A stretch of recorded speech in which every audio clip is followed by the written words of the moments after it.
We always have questions about how do I weigh? Do I weigh raw? Do I weigh cooked? What about marinades? We had clients that were weighing out their protein bars. So today we're going to talk a little bit about consistency over perfection, and Krista is going to start with giving some helpful tools on how are you supposed to weigh things? How are you supposed to measure? So when we send you your first set of macros, one of the things we recommend is you need to get a food scale. And the reason is because we want you to be as accurate as possible in the beginning. That doesn't necessarily mean you should be weighing every single thing, every gram of cheese, but it will make it easier. A big question we get is, should I weigh my protein raw or should I weigh it cooked? People get stressed about this. And again, or even their vegetables, like yeah, when their vegetables raw come frozen or exactly. So keep in mind, however you purchase an item, if it has a label, those macros reflect the food the way it came. So if you purchased frozen chicken breast, like I buy the big bags from Costco, the label reflects it frozen. So if I'm creating a recipe and I'm load up 3 pounds of frozen chicken, I can just scan that label and those are the macros of it in that state. Does that make sense? Yes, it does.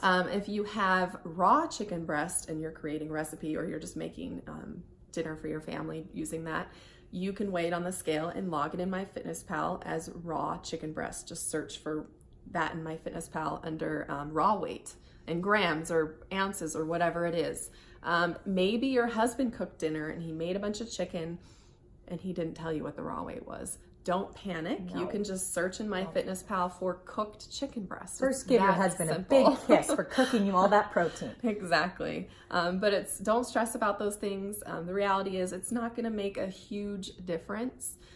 Just be consistent about it. For the first few years, Tracy and I just always logged our meat as cooked. So that was just easier. Do that is my go-to, by the way. We talked a little bit about how to, have protein, how it's so important. If I open up my fridge and it doesn't have any protein sources in there, I start to panic because I think, how am I going to eat today?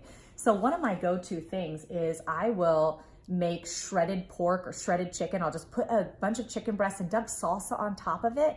And then I will weigh it out cooked. And then use it for ingredients that way.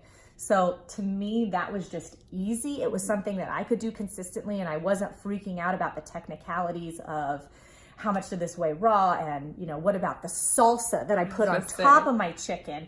What are the macros in that? So talk a little bit about marinades and salsas and things like that. You'll learn, for example, her salsa doesn't have a lot of macros. Barely any. So I assume Tracy doesn't ever even log that. I don't. Yeah. I don't add salsa macros. But you have to be careful. So maybe you seasoned your pork with a whole bunch of ranch seasoning. Have you ever looked at a ranch seasoning bottle? It has tons of carbs, like 3 carbs per teaspoon, which is a significant amount. So you do have to be careful. You will learn when you should maybe add things, when you shouldn't. Marinades are the same.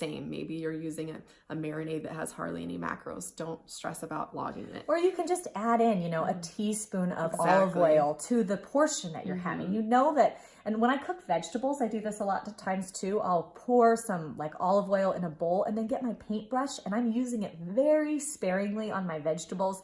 I might add a teaspoon of olive oil to my serving of vegetables that I'm eating.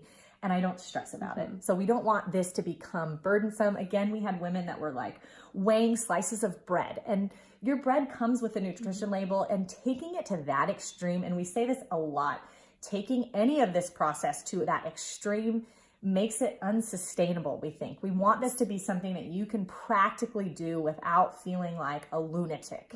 So just practice consistency over perfection, and we are gonna adjust your macros around what you're doing. Anything else? No, I think we covered everything. All right.